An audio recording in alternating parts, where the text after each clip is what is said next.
Hi everybody, Melinda Lyons here. Part 3 I'm going to tell you was actually pieces of that whole truth video that you've already seen.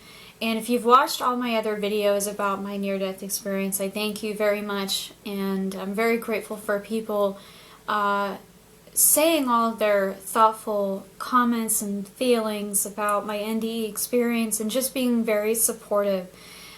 The part 3 is kind of a two-parter, sort of. So this is actually going to be part 3, whereas the other one, where it is the title of the whole truth, that one was primarily about that message all by itself. So part 3 is going to be more about my experience of when I went back to my body, and this is the final end of it. What I remember next when I was in this white place, and when I found myself around other people and other energies, and just the vibration alone was very different. It was a very different feeling being in this place. I was in this big white room, and it wasn't even a room. It was really weird. It was very bizarre, but the best way to describe it is that there were no walls, but yet it felt enclosed. I couldn't see out anywhere because it was as if light was a wall. I don't know how else to describe it that way, but that's how it was. And I just remember after that wonderful angel left and departed, and I was bummed, as I said. The next thing I remember is Mary came next to me, and so did Yeshua not that long after her, and she came next to me, and I just remember she said, "Hello, Melinda," and I said, "Hi," and she says, "Do you know where you are?" I said, "Is this heaven?" And she said, "Yes, sort of." And she described to me that I was in a place where souls are greeted, and where they get to talk and discuss their life review, things like that. That was kind of what the gist of it was, in a way.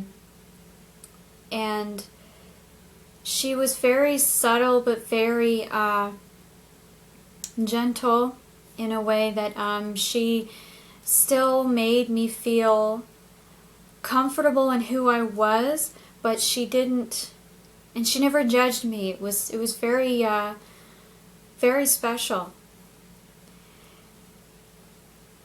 During the time when she was with me, and I just remember when I realized that I was in heaven, I began to cry.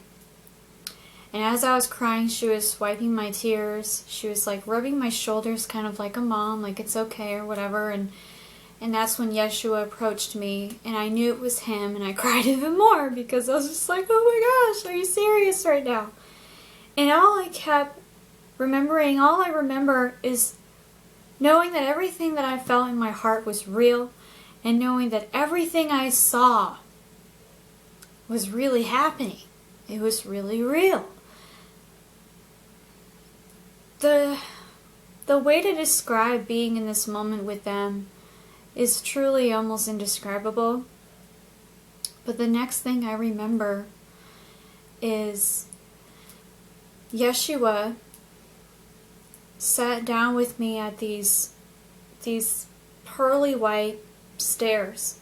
And they weren't like super giant, okay? It wasn't like up to the gates of heaven. It was more of where we were, and out of the blue, these stairs just kind of manifested. There was a new floor. It was really weird. And I remember he sat at the top, and I sat below him. And he said, "Melinda, why do you sit at the bottom?" And he says, "You're not below me." He says, "Everyone is the same level as me, and I'm the same level as them. I'm no better than anyone. Why do you sit at the bottom?" And he And please understand, I'm not quoting this verbatim. I just remember exactly that was along those lines. So, but I remember that was the conversation, and I remember that he was even patting the side of the stair, like, please come sit with me. He wanted me to sit on the right hand of him, which I noticed that, and I said no. And I said, if it's okay, can I just... Looking at you in this way is a dream come true. And I don't know why, but even as a little girl, I always wanted to sit at the feet of God in a weird way and just look up, listen to stories, listen to lessons, listen to wisdom. I don't know why. It's always been in me. I like storytellers, and I've always appreciated people's presence in that way, where they would share with me their wisdom in a way that was storytelling, not in a way that was a lecture or anything in that manner. And so I told him that, and he could tell that that's how I felt. He knew, and I understood. And the next thing I just remember is that he said, Melinda, you have... What did he say exactly? He said, Melinda, you have the opportunity to stay home in heaven, or you can go back to your family on earth. And I said, really? And he said, yes. He nods a lot. He doesn't really say a lot. He'll nod. And I said, but if I leave, if I stay here, is what I said. If I stay here, and it's amazing, I don't want to leave, but that means my family will have to grieve the loss of me. And he went, uh-huh. And as in this conversation, there were other souls around, and they were just there, enjoying my company, enjoying his company. They didn't say a word. They were just very sincere company. It was very sweet. Even angels, I remember, flew around in the time. I even remember one specific one who had these beautiful wings. They were golden, and the way she moved was like underwater. It was so pretty, and it was so whimsical. It was so pretty. And again, like I said in the previous video, they don't need wings, but they enjoy it. I even remember, I forgot to add it in the second part, but when that angel was telling me how we don't need wings, he said, yeah, but you want to touch them? He was like, they're really cool, huh? And he was enjoying it because they don't need it, but they get to enjoy those things. And they have humor as well, so it was really cool. And so that's what I remember for sure in that moment with Yeshua and with them. And Mary didn't leave my side. Now, which Mary this was, my gut says it was Mary Magdalene. The only reason why I believe that is because of the relationship that they two had in a way that felt like a spouse. So, despite what the religious books say about Mary Magdalene, and speaking of her in such a terrible way as a prostitute, I can tell you she was very badly judged in a very harsh way, like many people are judging me and judging other people when they share these stories. They're misinterpreting, they're misunderstanding the person. And so in her defense, she was nothing like that. And I really don't think she ever was. But that's just my view on that. But anyway, getting back to it is, I just remember he said that, and I said, but my family will have to deal with the loss of me. And he said yes. And he says, but you have a choice. And I said, can I... What did I say? Now I'm feeling my crown going off really hard, so I know he's helping me recap. He said that, Melinda, I know you have a lot of questions that you have been praying and asking about for a long time. He said, but I must relay to you that a lot of things that people have learned about me are not entirely true. And I said, wait a minute, what are you talking about? And when I was in the presence of Yeshua, I was calm as I am now, because the presence he gives, it's so peaceful. And even though people don't understand this sometimes based on their closed-minded sets, the way Yeshua portrayed to me about who he is and about the person that he was a person, a human, that just merely was doing his best to teach the level of consciousness to humanity so that we could continue to adapt and grow in the purpose of why we are here, which is to broaden the aspect of the human mind, the consciousness, and the levels of our awareness. And I remember that very vividly, and he worded it very well, and it's very hard for me to put it verbatim, but I do remember I said, so are you telling me that everything in the Bible is a lie? And he goes, no. He says, Melinda, if you really want to know, he says, no religion holds truth. And no religion holds, how did he say? He basically described that no religion is absolutely correct. And that no religion is absolutely wrong, is what he said. That they are basically guides to enlightenment. And when you look into other historical figures, you will see that they all speak something very similar. Not just Yeshua. There was Buddha, there was Gandhi, there's the Dalai Lama. There's many others that their philosophy, Yeshua's philosophy, was and still is just love. And when he described this, I was able to engage in this moment of awakening to a realization that, wait a minute, so in a way it was never bad for me to suddenly for me to question the things that I did, because it only made sense when he said these things, because I started realizing I was being validated by Jesus, Yeshua, in my near-death experience. And not very many people have that moment with him. Not very many people get to even have this conversation. And I was in heaven with him for what felt like at least a few hours. Do I know exactly how long? No.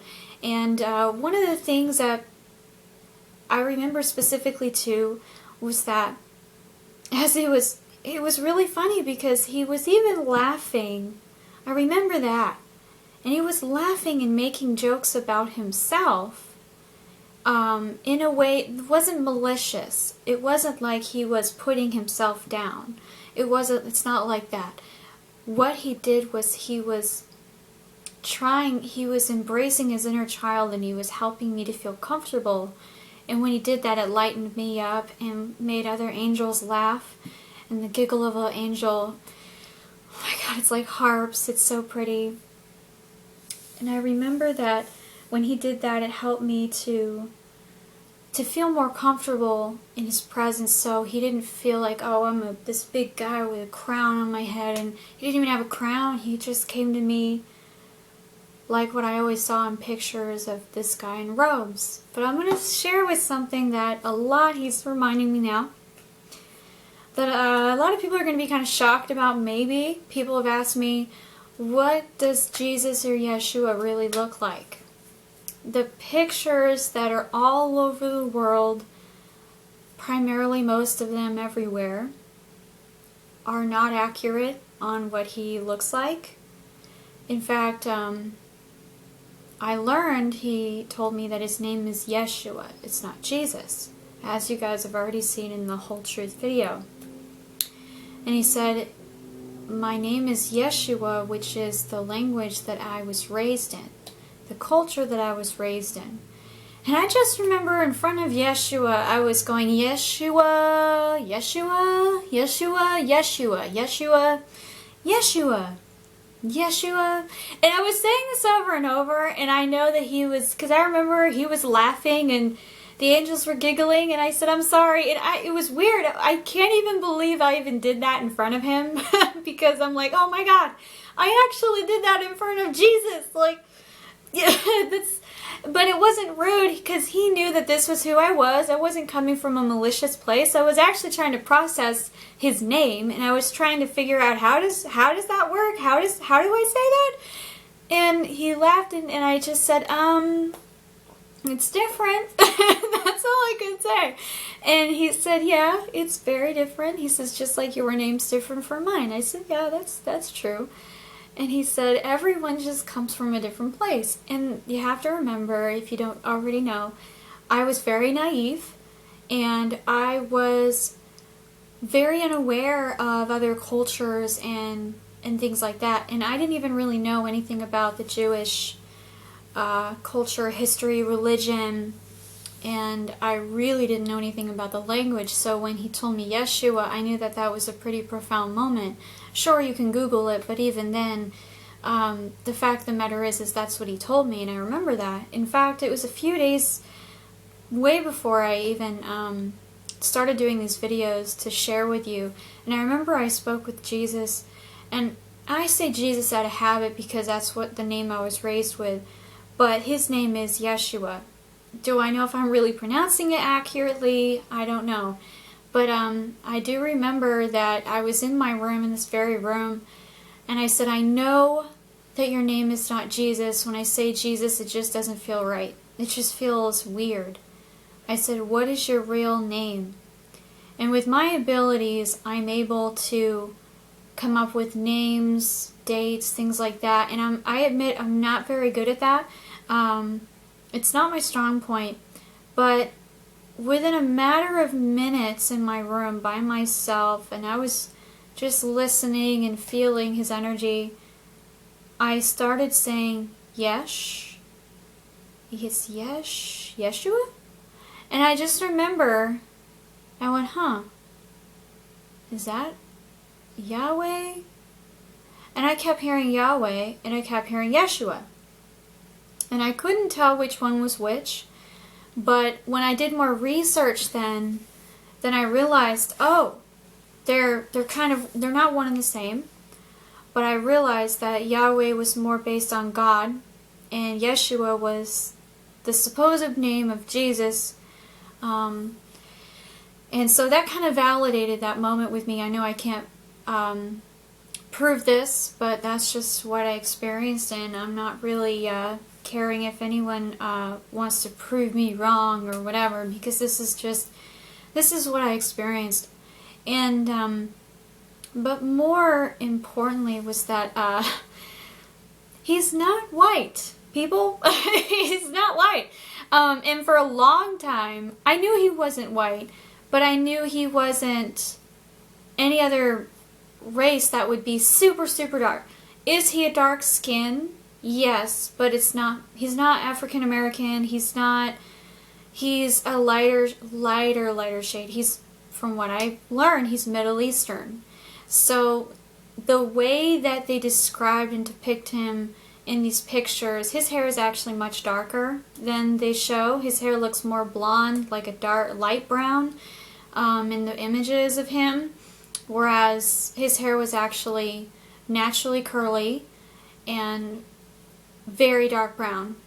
And but he can also be, whatever he feels. He doesn't have to be exactly the person that he once was, because they can shapeshift, they can change. Everyone in heaven can change because they are godly potential. They're not limited anymore. That's the thing that I'm always trying to elaborate, is that they can be who they want to be. They can change. They can be comfortable in who they are at all times. So continuing on I remember then that when I was listening to him and he was telling me all this stuff, I just remember I said, how is this possible? How could they get all this stuff? Are you telling me that, how could they get all that stuff wrong? And I said, so was this right? Was this right? And he goes, nope. He goes, nope. Do I remember for sure which pieces of the Bible was wrong or misinterpreted? No, I don't know. So even if you ask, I won't have an answer for you because I'm not God. I don't remember all that well. But I do remember that that's what he said, was that a lot of the stuff in the Bible didn't happen in the way that it was depicted, in the way that it was deciphered, in the way that it was portrayed and interpreted. And he said that, and I even asked him, I said, does it make you angry? He said, no. I said, but why do I, and I just remember he said, there are many versions of the truth all over the world, not just in the Bible. And he was very loving to describe that he doesn't have any anger, and he doesn't expect them to change their ways or change the way they see the Bible. That's not Yeshua's focus. That's not the way he portrayed it. He never said, go through the Bible, tell people to stop reading the Bible. He never said that, and he never made it seem like that it was pointless. Okay, reading the Bible still encourages people hope, and it still encourages a faith that other religions can give to other people as well. So the Bible is just another version of hope. It's another version of, and people want to talk about how hope isn't that great. Hope is incredibly important in the faith, of anything, because without hope, that's where depression leads in. That's where all these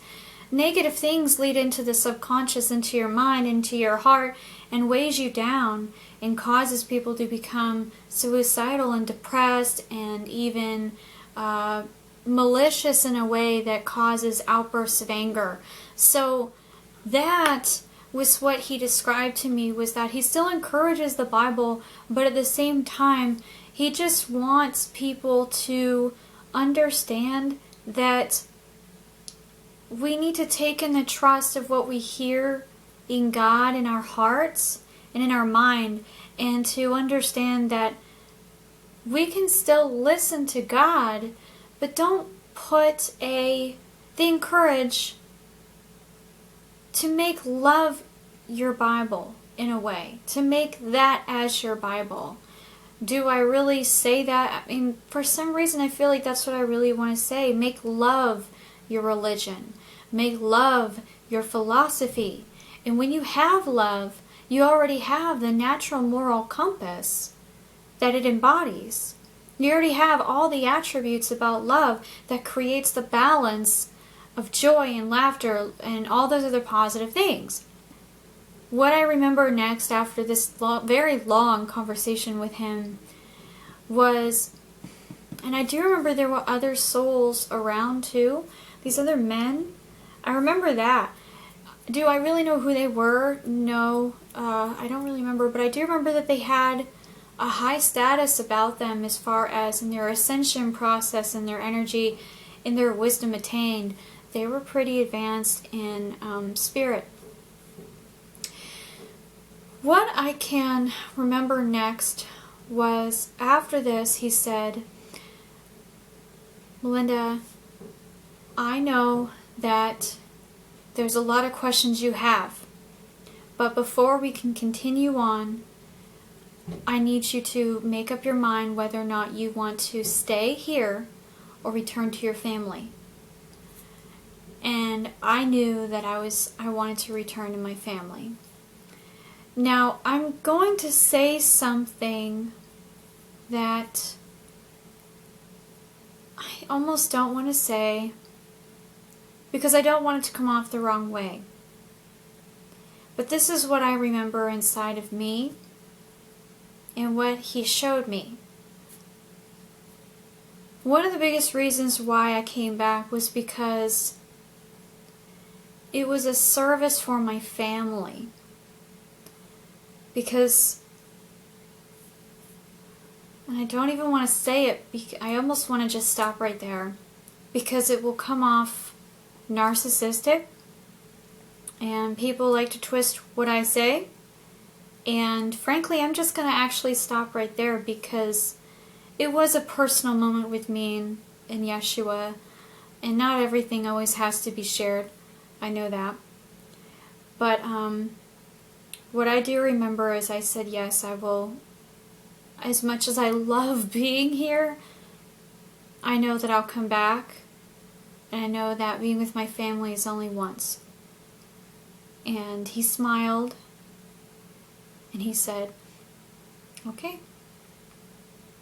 And I recall then he said, you have a limited time with me, and you can ask me any questions you want, but be wise about what you ask, because your time with me is limited.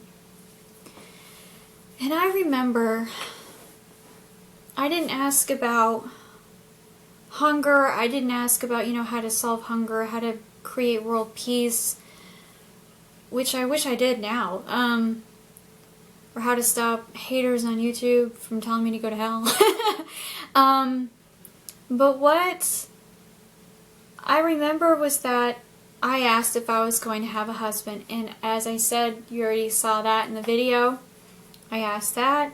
I asked about a lot of things that, in fact, when I came back to life here, it all came true. He showed me many things that it's really hard for me to explain, because a lot of it was based on my personal life. A lot of and I want to add this in there, is a lot of NDEers talk about how they shared that they had a life review. I didn't really have that. Now, I feel though that my life review won't really happen till I officially go back home. But I also feel, in a weird way, because there is a part of me that feels like I was born before on Earth. Sometimes I wonder, and people have told me that I'm an old soul, and people have told me that this is my last life here. I've had actually 3 other mediums tell me this that have never known each other, and they've all told me the same thing. And I said, what are you talking about? And they said, you have been born, you've been reincarnated, this is your last life, and you decided to come here as a service for humanity. I said, oh, okay. And so many other mediums have told me that. And that's when I realized that maybe my life review was already taken care of the first time when I was alive on Earth. And then now it's primarily based on my service for others and how I respond and react and whatnot. So the review is still very similar. But like I said, I don't recall a review. So if that was a question you had, I hope that answers that. Do I know why? As I said, no. But I kind of think really at the same time that's not even really important. But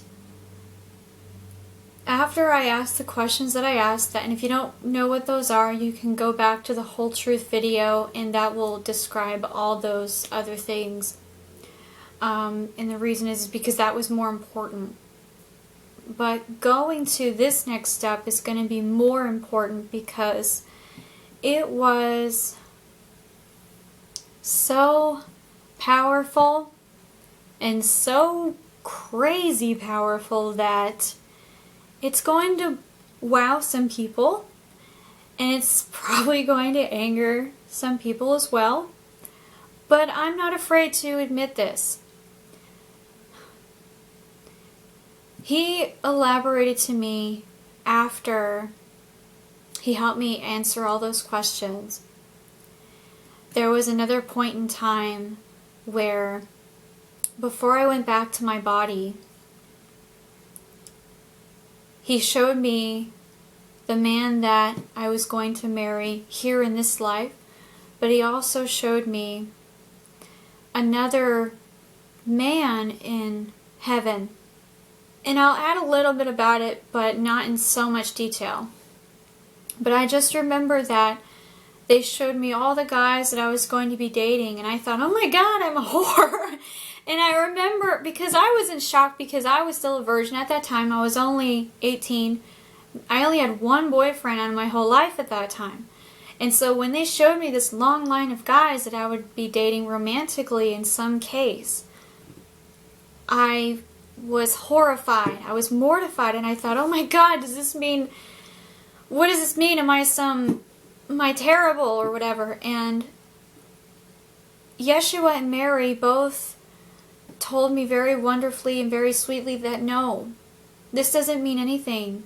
All this means is that these are the people that you will encounter, but there is only going to be one love in your life for sure that will always be with you. Now the problem is that it's hard not to get emotional because it's very touching and it's very sensitive to me.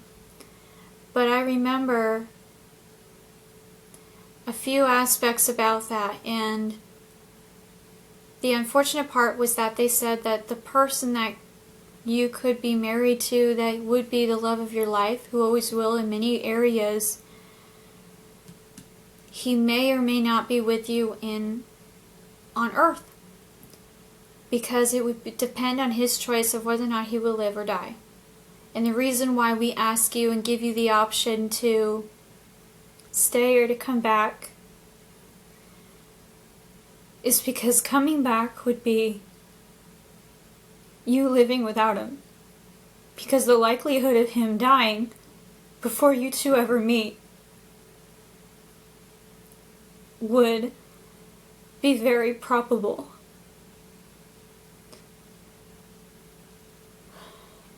And they showed me and I said, I don't remember who he is, and it's weird, like Yeshua waved his hand or something, and I all of a sudden remembered everything about him. It was so hard because I just remember I was actually screaming, and I said, oh my God, how could I live a life without him?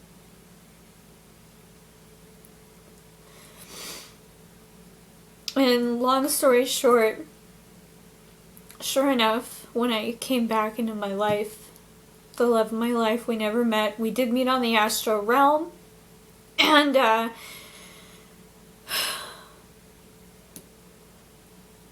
we made love one time in the astral realm, and I've never told anybody about this, so I'm sure you're kind of shocked right now, but that did happen, and it was incredibly real, more real than any other experience I've had.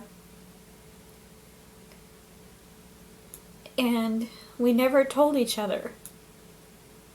And when he died, he remembered everything about me too, and he's always around now, but do I regret coming back? Sometimes.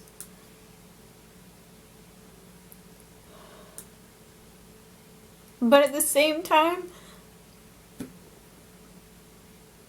I don't, because I know that he's always there, and I know that what happened was God allowed us to have one time together before he'd go home.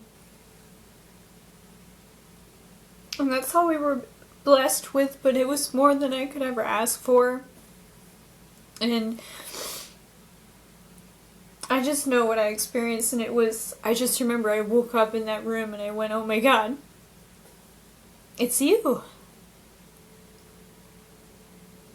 But that's what they explained to me. So that did happen. It was real. It did happen. And before or after that moment, after they showed me this, like what would happen, and I still said, yes, I will do it. I will come back anyway, because I knew that him was also going to be his sacrifice as well. And I said, but why would he die? And they said, because he knows that he and I would work together, and he'd help me to learn love. That's why in a lot of ways, that's why he chose to die, because he's teaching me love. And an amazing gift that is, because nobody's done that for me before. And so always grateful on that. And the next thing I remember is they showed me that they said, okay, Melinda, what we're going to do now is we're going to take you back to your body, but before we do that, it's time that you know a very small piece of the whole truth about us, about our potential of us. And I said, what do you mean? And it was really weird, because when we were going from section to section, we just kept transcending in different areas. It was really weird. It was like the whole environment would change. Everything was different. I don't know how to describe it. And it would even be as if we were traveling, but I didn't even know that I was going anywhere. It was really weird. I don't even know how to describe it. It was really weird, but neat. And I just remember at that point, I looked down, and I remember this very vividly. And when I say look down, it was like a big all-seeing gap of time again, just like before with my bird, and I could see down in this window of time of my body in the hospital bed, and my family was there, waiting for me to wake up. And I remember I looked at myself and I went, God, I look like hell. And I just remember that was what I saw. And I just remember that in Yeshua said, Melinda, it's time. And I said, okay. And I didn't really question much, but I remember he said, it's time that you understand pieces of this truth. And I said, okay. And I trusted him, and Mary was amazing. And I just remember, and this is going to sound really weird, but the next thing I know is these other ascended masters circled around me, and I was in this circle with them. And at first I was a little frightened, but they were all so nice, and they were tall because I'm short, and they all began to glow, and they closed their eyes, and they glowed this white bluish kind of color, and I closed my eyes, but then suddenly I could see flashes of everything in the world that was about to happen, for certain things that were going to be life-altering as far as for me and for other people in my life. And it wasn't really a life review, it was like a futuristic thing. And I don't know anything else besides that, and I just remember I said, oh my gosh, this is really going to happen? And he said, yeah. I said, that's terrible, and all these things. And like he was showing me wars, he was showing me all sorts of stuff that happened. And after that, do I really understand the reason why they did that? No.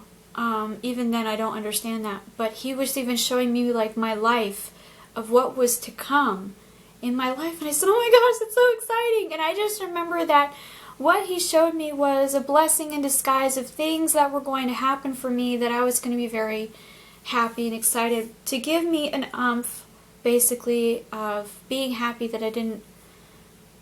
They were basically blessing me in other ways, so that, because technically it was a sacrifice of my own, because I wouldn't be able to have that love with me. And before that next piece, or excuse me, after that, after they did that, I just remember I felt more aware and calmer in a weird way. And then he said, there's one last thing before you go back to your family. And I said, what? He said, we need you to understand how to communicate with us from this side while you are trying to help everybody else over there. I said, oh, how do I do that? He was like, let me show you. And I just remember he described to me that he was basically awakening my consciousness to a higher level of awareness and he was like sparking basically a trigger in my consciousness of psychic abilities. Do I really understand how this works? No. Do I know for sure if it was a gift or if it was expanding awareness? I really think it was both in a lot of ways. Because this wouldn't have happened without him, so to me it was still a gift. But at the same time, we are all capable of doing exactly what he does. And everyone's capable of doing the same thing I am able to do. That is when they ascend in their own way towards that enlightenment, and more importantly to that level of energy frequency height. I don't want to say it in that way as if like I'm better than other people, because it's not like that. It's just difference of awareness. But I just remember he took my hands and we closed our eyes, and suddenly it was like all the awareness came in, and I could suddenly feel everybody even more, even there. And it was so heightened, I was like, oh my God, this is incredible! That he said, the one last thing that I need to tell you is that before you go back to your body is this. And I said, what? He said, you will forget everything for 11 years before you fully remember. I said, I will? And he said, yes, you will. I said, but why? And he described that because of my subconscious, I would push it down because I would regret it. Not regret it, excuse me, because I would push it down because I would deny it. And because I would feel that no one would believe me, and that I didn't have enough confidence in myself at that time. I was only a kid. And even then I was still an adult, but at the same time I was still having a childlike mind in a way. And I was very naive. And I remember that I agreed, and I said, oh, well, I'm going to remember. And he said, no, you can try, but you're not going to remember. I remember he was laughing. They were all high-fiving me, and it was pretty cool, high-fiving an Ascended Master. I swear to God, that's what happened. But because they were meeting me on my level, okay? So everyone's experience is different because of who they are at that time. I was a teenager, so they were rocking it out with me as a teenager in a way. But they were still very ascended and very serious when they had to be. But they still embraced me in who I was at that time. So it was really neat. And I remember last part was that when I went back into my body after I said goodbye to them and I hugged them. Mary was super sweet. She hugged me. She was so nice. I miss her a lot. And I just remember that when I went back into my body, before I did, I haven't told anyone about this yet because this was actually one of the final memories that came back. I remember now that I was in the hospital, in the room with my family, standing next to them with Yeshua and with other people. And we were in spirit. We were basically on the astral realm, observing my family, talking about me. And I said, and I looked at my body and I just went, that's just so weird. And they said, yeah, it's a little weird. And I said, so how do I get back into my body? And I admit I didn't even write this in my book either because I didn't remember that part until right after I launched it. And I'll probably add that here soon if I can, but at the same time it feels right the way it is. So, but I just remember that when I went back into my body, it was like I almost jumped in. It was really weird. And I needed help from the other souls. And when I did that, it was weird. It was like, as weird as it sounds, it's almost like the body that we are feels like a giant bodysuit, but when you're in spirit, it's like you zipped that whole thing off and you're actually free. And you're somebody else. Basically, your soul is embodying and taking control. It's your consciousness. It's both. Some people try to say it's separate. I think it's the same. That was my near-death experience, and I know there's going to be a lot of questions and comments and thoughts and ideas. But I'm just really thankful that a lot of people that have been positive have been loving enough to share with me their own experiences and their own thoughts, and more importantly, embracing the real message that this is, because that's the whole point to this. It's just to embrace the loving messages that they are. And to add one last bit is that the only reason why I came back was, one, for my family, and two, it wasn't because I wasn't ready. They said I could stay. But the reason why is because I came back as a promise to Yeshua that I would do the best that I could. Does this mean that I am some holy grail prophet or something, or a saint, or whatever you want to... Does this mean that I'm better than other people? No, that's not what this means. All this means is that I said sure, and I'm going to do the best I can. That's all it means. That's all it means. I don't see myself as better than anybody else, and I certainly don't ever want you or anyone to think that way of me at all. So please don't ever take that in any way at all, because I do the best I can to describe this stuff, and this is my near-death experience. This is what happened. This is how I died. This is how I came back. And I know there's going to be a lot of questions and concerns, and if you have any, please make comments below. If you have a wish or a desire to connect with your loved ones, please go to my website. That's down below. But love, light, and blessings to you, and just please remember that this message isn't about choosing a religion or choosing an idea, or trying to close off the possibilities that are truly limitless in the spark of the universe in God. All this experience was to embrace the fact that we are infinite beings of light, and that we are created to expand our consciousness to a higher level of awareness, because as the higher we grow, the more aware we are. And the more aware we are, the more we grow. So it's a win-win. And that's all the message was about. So you can take it or leave it. But that's what I experienced. And I wish you all the best.